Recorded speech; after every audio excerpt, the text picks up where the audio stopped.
Motor பைக்கை கழுவுதல் மேலும் சுத்தப்படுத்துதல். அறிமுகம். மோட்டார் பைக்கை கழுவி சுத்தப்படுத்தும் இந்த பகுதிக்கு வரவேற்கிறோம்.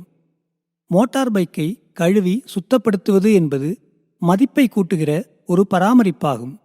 வாடிக்கையாளரின் கோரிக்கையின்படி சர்வீசிங் உடன் சேர்த்தோ அல்லது தனியாகவோ இதை செய்ய முடியும். கழுவிய பிறகு வண்டி பார்ப்பதற்கு சுத்தமாகவும் மேலும் புதிதாகவும் இருக்கும். வாடிக்கையாளரிடம் ஒரு நல்ல முத்திரையையும் பதிக்கும். சுத்தம் செய்வதனால் முக்கியமான பகுதியிலிருந்து எண்ணெய், கிரீஸ், தொழி மேலும் மற்றுமுள்ள சிதைக்க முடியாத அளவில் படிந்திருப்பவைகளையும் நீக்கலாம். வாகனத்தில் இது அவசியமுள்ள முன்னேற்பாடான பேணுதலாகும்.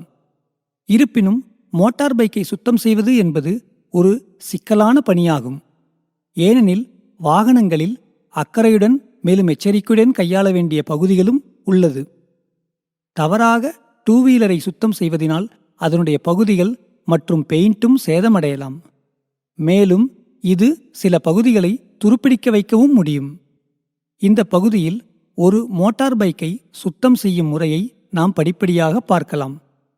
கருவிகள் மற்றும் பொருட்கள். ஒரு மோட்டார் பைக்கை சுத்தம் செய்வதற்காக தேவைப்படும் கருவிகள் மற்றும் பொருட்களை முதலில் நாம் பார்க்கலாம்.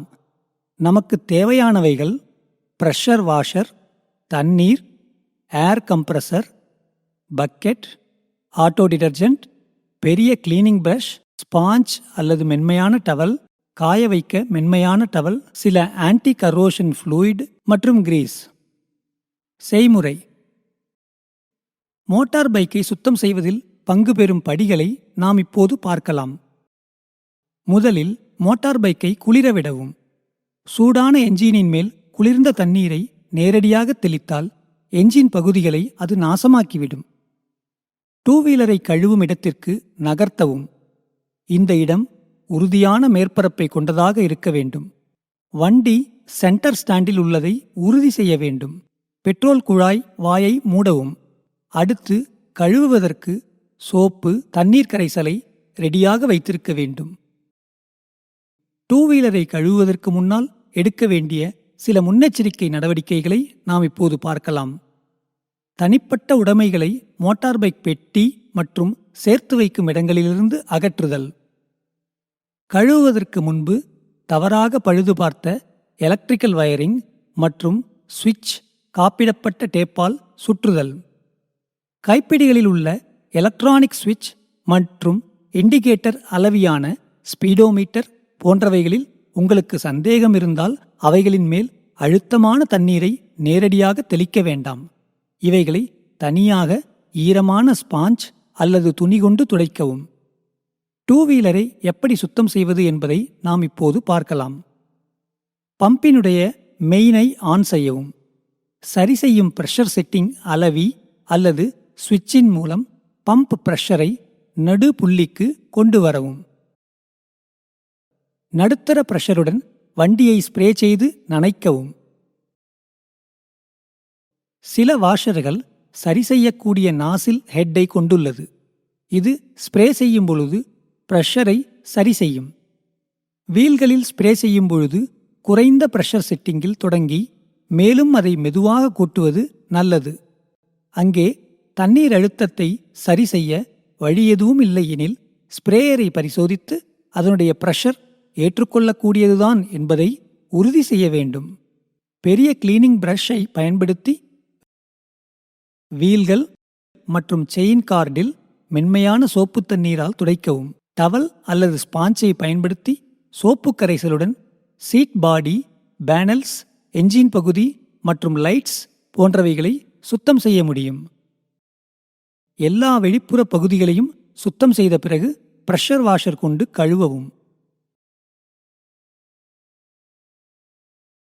என்ஜின் மற்றும் டிரான்ஸ்மிஷனின் அடிப்பகுதியை கழுவுவதற்கு சைடு ஸ்டாண்டில் வண்டியை சாய்வாக வைக்கவும்.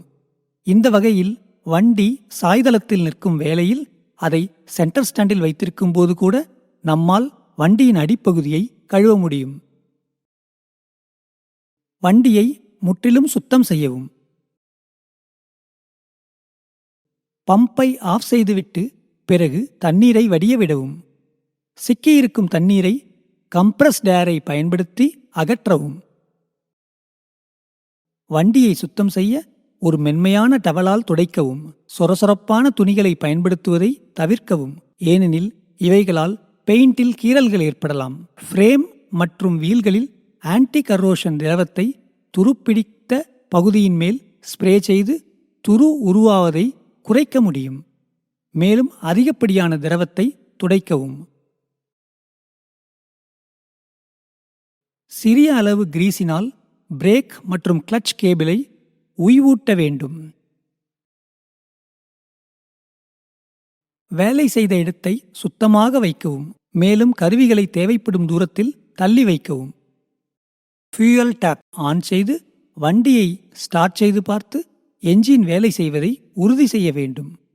கழுவும் இடத்தை விட்டு சுத்தம் செய்த மோட்டார் பைக்கை நகர்த்தி உறுதியுள்ள சுத்தமான பரப்பில் விட வேண்டும். நாம் இதுவரை பார்த்ததன் சுருக்கம்.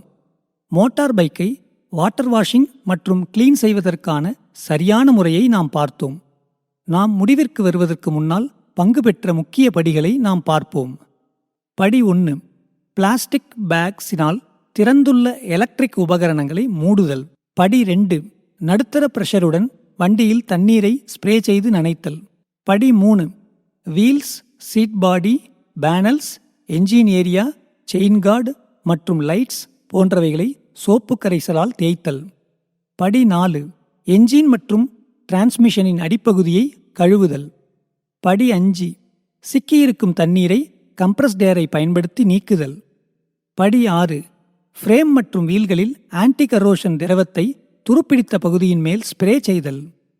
படி 7, சிறிய அளவு கிரீஸினால் பிரேக் மற்றும் கிளட்ச் கேபிளை உயவூட்டுதல். இதன் தீர்மானம்: மோட்டார் பைக் பார்ப்பதற்கு புது பொலிவுடனும் மேலும் கஸ்டமரிடம் கொடுக்க தயாராகவும் இருக்கும். இந்த பகுதியால் நீங்கள் மகிழ்ச்சி அடைந்திருப்பீர்கள் என நம்புகிறோம். நன்றி.